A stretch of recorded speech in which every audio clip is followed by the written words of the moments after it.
سیدنا عمر فاروق میرے نبی پاک علیہ السلام نے فرمایا فرشتے 950 سال میرے عمر کی شان بیان کریں تو ختم نہیں ہو سکتی. اتنا بڑا شخص عمر فاروق، اتنا بڑا آدمی. ایک دن اعلان کیا عمر فاروق نے، لوگوں مسجد میں آؤ، بات کرنی ہے. امیر المومنین کا پیغام ہے، سارے مسجد میں آ جائیں. کھچا کھچ مسجد نبوی صحابہ سے بھر گئی. اور ایسا جب اعلان ہوتا تھا تو صحابہ دوڑ کے آتے تھے، شاید کو جنگ ہے، شاید کسی نے حملہ کر دیا ہے، شاید کوئی نئی بات ہے. دوڑے آئے لوگ، مسجد نبی کھچا کھچ بھر گئی. سیدنا فاروق اعظم رضی اللہ تعالیٰ عنہ منبر پہ بیٹھے. حضرت عبد الرحمن ابن عوف رضی اللہ تعالیٰ عنہ فرماتے ہیں کہ صحابہ تجسس کے دیکھ رہے ہیں کہ پتہ نہیں کسی طرف سے پیغام نہیں آ گیا، کوئی کافر حملہ نہیں کرنے لگا، اللہ جانے کیا ہوا ہے، بڑی پریشانی ہے. عمر بیٹھے، اللہ کی حمد کی، نبی پاک صلی اللہ علیہ وسلم پر درود پڑھا. اور پھر عمر فاروق بولے، فرمانے لگے میں جب مکے میں رہتا تھا نا تو کبھی گھر میں قحط آ جاتا تھا، کبھی قحط آتا تھا گھر میں، بکریوں کے دودھ خشک ہو جاتے تھے، گندم نہیں ملتی تھی، پانی نہیں ہوتا تھا. تو فرمایا میری اماں مجھے خالہ کے گھر بھیج دیتی تھی. قبیلہ بنو مخزوم، اس قبیلے میں میری خالہ کی شادی ہوئی تھی تو وہ مالدار لوگ تھے، ان کے پاس زیادہ بکریاں، زیادہ اونٹ، زیادہ گائیں، زیادہ کھیت تھے. حضرت عمر فاروق فرمانے لگے میں ان کے گھر جاتا تو میرے خالو سمجھ جاتے کہ عمر کو اس لیے بھیجا گیا ہے کہ قحط آ گیا ہے. فرماتے ہیں وہ مجھے سویرے بکریاں چرانے لے جاتے، شام تک میں ان کی بکریاں چراتا. امیر المومنین عمر، ایک طرف مسئلہ یہ ہے کہ کیسر و کسرا کی دیواریں ہل رہی ہیں عمر کے نعروں سے، اور ادھر عمر منبر پہ بیٹھ کے خطبے دے رہے ہیں. فرماتے ہیں میں بکریاں چراتا، شام تک خالہ کے گھر جا کے مزدوری کرتا، اور فرماتے ہیں شام ہوتی تو ایک مٹھی کشمش مجھے دیتے وہ. آپ فرماتے ہیں میں بڑے قد والا تھا، ایک مٹھی کشمش ملتی ہے، کبھی ایک مٹھی کھجوریں، میں شام کو کھا کے سو جاتا. کئی مہینے یوں ہی گزرتے تو میری اماں کا پیغام آتا کہ علاج صحیح ہو گیا، میرے بیٹے کو بھیج دو. یہ بات کہی، حضرت عمر رونے لگے اور پھر کہنے لگے اب وہ وقت آیا ہے کہ لوگ مجھے امیر المومنین عمر کہہ کے پکارتے ہیں. بس یہ دو باتیں کی.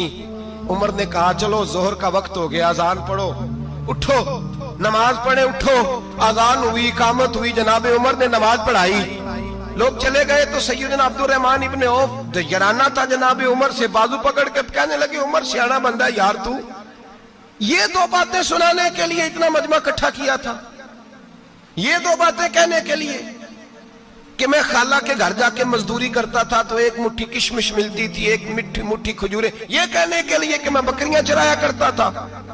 تو حضرت عمر فاروق رضی اللہ تعالیٰ عنہ پھر روئے، پھر آنکھوں میں آنسو آئے. کہنے لگے عبد الرحمن آج نا مصر شام سے کچھ لوگ آئے تھے اور وہ بتا رہے تھے کہ عمر تیرا ڈنکا وہاں بھی بڑا بجتا ہے.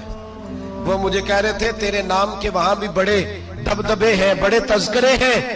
تو میرا نفس مجھے کہہ رہا تھا عمر دیکھا تو یہاں بیٹھا ہے اور وہاں تیرے نام کا شور ہو رہا ہے، مجھے اس نے بڑا کیا ہے.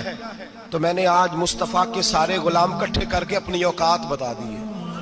میں نے اپنی اوقات بتائی ہے کہ میں کچھ نہیں، کوئی شے نہیں، کوئی چیز ہی نہیں، اسی کسے تے کچھ نہیں جے لگ دے، نہ کوئی ساڈا دردی. میں نے بتایا ہے کہ میں تو کسی کے بکریاں چرا کے ایک مٹھی کشمش لے کے گزارا کیا کرتا تھا. گزارا. حضرت علی اور مرتضیٰ ایک جری انسان تھے اور وہ علی تھے جن پر انسانیت رشک کرتی، اور مولا علی وہ ہستی تھے کہ میرے مصطفیٰ کریم صلی اللہ تعالی علیہ وسلم نے فرمایا اس کے دیدار کو تو فرشتے بھی آیا کرتے نا. بڑا آدمی. اور پھر امیر المومنین خلیفۃ المسلمین حضرت علی، خود مولا علی نے حضرت قاضی شریح کو قاضی بنایا، چیف جسٹس بنایا، اپنے ہاتھوں سے تعیناتی کی. حضرت مولا علی رضی اللہ تعالیٰ عنہ کی زرہ گم ہو گئی، کافی دیر گزر گئی تو ایک یہودی کے پاس وہ زرہ آپ کو نظر آئی. حضرت علی نے ڈائریکٹ اس سے چھین نہیں لیا، حالانکہ امیر المومنین تھے. ہمارے ہاں ڈنڈا بھی بڑا چلتا ہے نا، جو طاقتور ہوتا ہے وہ تو تھانے جاتا ہی نہیں، اس کو ضرورت نہیں، اس نے تو بندے رکھے ہوئے ہیں، اس کو تو پتہ ہے کام کیسے لینا ہے. لیکن حضرت علی نے آئینی رستہ اختیار کیا، قانونی رستہ. قاضی صاحب کی عدالت میں مقدمہ کیا کہ فلاں یہودی کے پاس میری زرہ ہے اور وہ چوری ہو گئی تھی، گر گئی تھی، گم گئی تھی، مجھے دلائی جائے. قاضی صاحب نے بلا لیا یہودی کو، امیر المومنین بھی کٹہرے میں۔ قاضی صاحب کہنے لگے اس سے کہ زرہ تیری ہے؟ اس نے کہا جی میرے پاس ہے تو میری ہے۔ قاضی صاحب کہنے لگے حضرت علی سے گواہ آپ کو دینے پڑیں گے کیونکہ مقدمہ آپ نے کیا ہے، اگرچہ وہ امیر المومنین ہے۔ توجہ ہے بھائیوں کی، سمجھ آ رہی ہے باتوں کی؟ گواہ امیر المومنین آپ نے دینے ہیں کیونکہ مقدمہ آپ نے دائر کیا ہے۔ تو حضرت علی کہنے لگے میرا بیٹا حسن گواہی دے گا کہ میری ہے، اور میرا غلام کمبر گواہی دے گا۔ قاضی صاحب کہنے لگے حضور ان کی گواہی درست تو ہے پر میں نہیں تسلیم کرتا، اس لیے کہ بیٹے تو باپ کے حق میں بولا ہی کرتے ہیں، نوکر تو آقاؤں کے حق میں بولتے ہی ہیں، جائیں کوئی غیر جانبدار بندہ لے کے آئیں جو گواہی دے۔ تو حضرت علی خاموش ہو گئے، کہنے لگے ابھی میرے پاس ایسا کوئی گواہ نہیں۔ قاضی صاحب کہنے لگے چلیں پھر آپ یہودی کو راضی کریں، آپ نے کیوں بلا وجہ گھسیٹا عدالت میں، راضی کریں، انصاف کا تقاضا ہے۔ تو حضرت علی قریب گئے، کہنے لگے بھیا ناراض نہ ہونا، زرہ تو میری ہے، ناراض نہ ہونا، میں نے غلط مقدمہ نہیں کیا، علیحدہ بات ہے کہ میرے پاس گواہ نہیں تو میں کوئی بے انصافی نہیں کر سکتا، تو میرے ساتھ چل تجھے کھجوروں کا حلوہ کھلاتا ہوں تاکہ تو راضی ہو جائے۔ وہ یہودی کہنے لگا میں نے قاضی صاحب کا انصاف دیکھا اور جناب علی کا انصاف کے لیے کھڑا ہونے دیکھا تو میں مولا علی کے قدموں میں بیٹھ گیا۔ میں نے کہا علی جب تیری یہ شان ہے تو محمد عربی کا کیا مقام ہوگا؟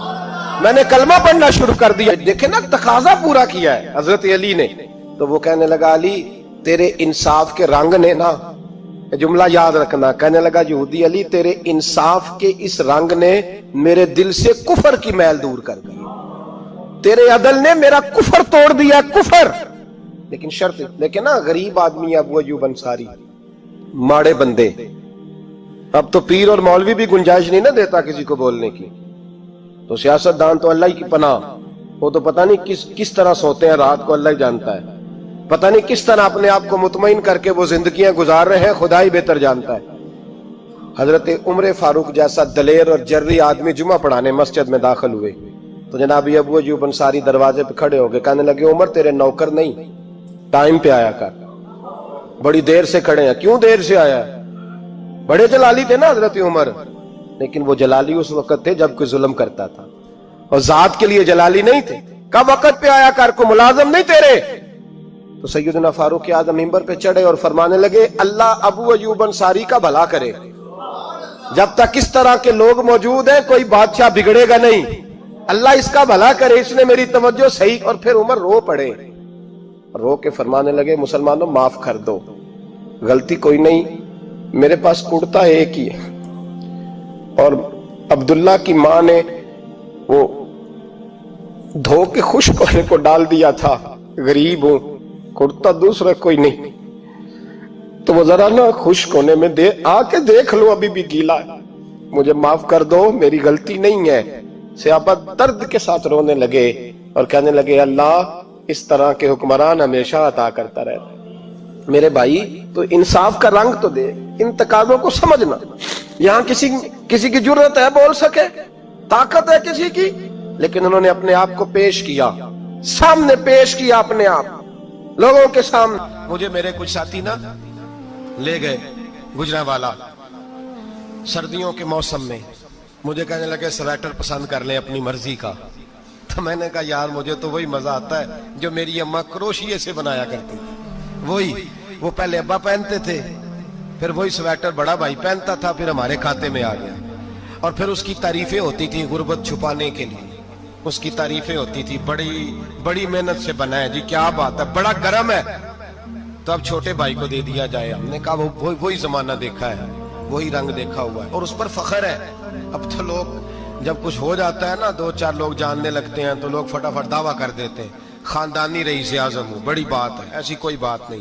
جس کو اپنا آپ یاد رہتا ہے اسے خدا بھی یاد رہتا ہے، جسے اپنا آپ یاد رہتا ہے اسے رسول اللہ بھی یاد رہتے ہیں، جسے اپنا آپ یاد رہتا ہے اس کی نظر میں دوسرے لوگ بھی کچھ ہوتے ہیں، دوسرے لوگ بھی کچھ ہوتے ہیں۔ میں عمرے کے لیے حج کے لیے جاتا رہتا ہوں، رب مجھے اپنے فضل سے بلا لیتا ہے، تو میں ایئرپورٹ سے نیچے اترا تو ایک صاحب میرے جاننے والے تھے، دوڑ کے آئے اور مجھے کہنے لگے کیا بات ہے، سنا ہے اس دفعہ آپ سعودی ایئر لائن سے آئے، سیدھا مدینہ شریف آئے، کیا بات ہے آپ کی؟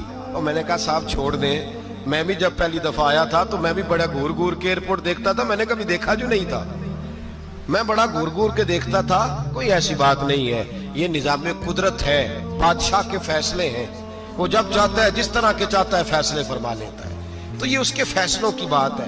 ہم لوگ نا جس حیثیت پہ ہوتے ہیں وہیں رہ جاتے ہیں، پچھلی بات بھول جاتے ہیں، اس لیے ہم چاہتے ہیں جو بھی ہمیں ملے جھک کے ملے، جو بھی آئے، اور یہ میرا آپ کا سب کا مشترکہ معاملہ ہے۔ میرے نبی پاک صلی اللہ تعالی علیہ وسلم نے صحابہ سے پوچھا تمہیں بتاؤں جنت کے بادشاہ کون ہوں گے؟ جنت کے عام لوگ نہیں، جنت کے، بولیے گا ذرا، جنت کے اللہ بادشاہ۔ جنت میں تو جانا بڑی بات ہے، حضور جنت کا بھی بادشاہ، ابن ماجہ میں لفظ ہے، تمہیں پتہ ہے جنت کے بادشاہ کون ہوں گے؟ تو میرے مصطفیٰ کریم صلی اللہ تعالی علیہ وسلم کے غلاموں نے کہا حضور ہمیں نہیں پتا۔ تو حضور نے فرمایا جنت کے بادشاہ وہ لوگ ہوں گے جنہیں دنیا میں کوئی بھی نہیں جانتا تھا، جن کے کپڑے سادے ہوتے تھے، جو غریب لوگ ہوتے، جو سفارش کرتے تھے تو ان کی قبول کوئی نہیں کرتا تھا، جو کسی کے ساتھ جاتے تھے تو ان کو مانتا کوئی نہیں تھا، وہ جنت کے بادشاہ ہوں گے، بادشاہ۔ اور فرمایا قیامت کے دن جب لوگ انہیں دیکھیں گے تو ان پر فخر کریں گے، رشک کریں گے، کہیں گے کیا بات ہے تمہاری، یہاں تو شوق ہی بڑا ہے۔ غریبوں نے بھی پوسٹر بنائے ہوئے ہیں، ڈاکوؤں، لٹیروں، چوروں کی تصویروں کے ساتھ لگوائے ہوئے، اپنے آپ کو بڑا کرنے کے لیے۔ عاجزی اختیار کریں، عاجزی اختیار کریں، اپنے آپ کو مٹانے کی کوشش کریں۔ رب کریم کے بندے آگے بڑھ بڑھ کے اپنا آپ دکھاتے نہیں، بڑا شوق ہے، پہلے فوٹو کھچا لو، باقی باتیں بعد میں ہوں گی، پہلے ویڈیو بنا لو، باقی کچھ اور بعد میں ہوگا پہلے۔ اب تو پرسوں ترسوں مجھے ایک مولانا کہنے لگے کہ آپ سے میں نے، وہ یہاں جمعہ پڑھنے آتے ہیں کبھی کبھی، میرے دوست ہیں، کہتے ہیں آپ سے میں نے سنا تھا کہ اگر کوئی، اس نبی پاک کا فرمان ہے اگر کوئی نذرانہ دے تو اس کو لے لو، اگر کوئی تحفہ دے تو اس کو، حضور نے فرمایا لے لو، اگر تمہیں کو دیتا ہے اپنی مرضی سے، مانگنا منع ہے، خود دے دے تو لے لو، ورنہ ایک وقت آئے گا تم مانگو گے تمہیں ملے گا نہیں، جب کو دے دے تو لے لو۔ کہنے لگے آپ نے کہا تھا کو دے دے، تو اس وقت سے میں کوئی سوٹ دیتا ہے مجھے میری مسجد کا نمازی تو میں لے لیتا ہوں، کوئی مجھے کوئی اور شے دیتا ہے تو میں آپ سے سن کے، تو اگر میری مسجد کا نمازی سوٹ پکڑاتے ساتھ فوٹو بھی کھینچے تو پھر میرے لیے کیا حکم ہے؟ وہ خوشبو کی ڈبی دیتے ہوئے ساتھ فوٹو بھی کھینچے، پھر میرے لیے کیا حکم ہے؟ کہنے لگے رمضان میں یہ حال ہوا ہے کہ لوگ کپڑے دے رہے تھے اور فوٹو کھینچ رہے تھے، کیا چکر ہے، کہاں چلے گیا؟ غریب آدمی کی عزت نفس کو کچل ڈالا پکڑ کے، ایک جوڑا سال کے بعد امام کو دیا، اس کی بھی تصویر کھینچ کے فیس بک پہ دے ڈالی۔ یہ ہماری آج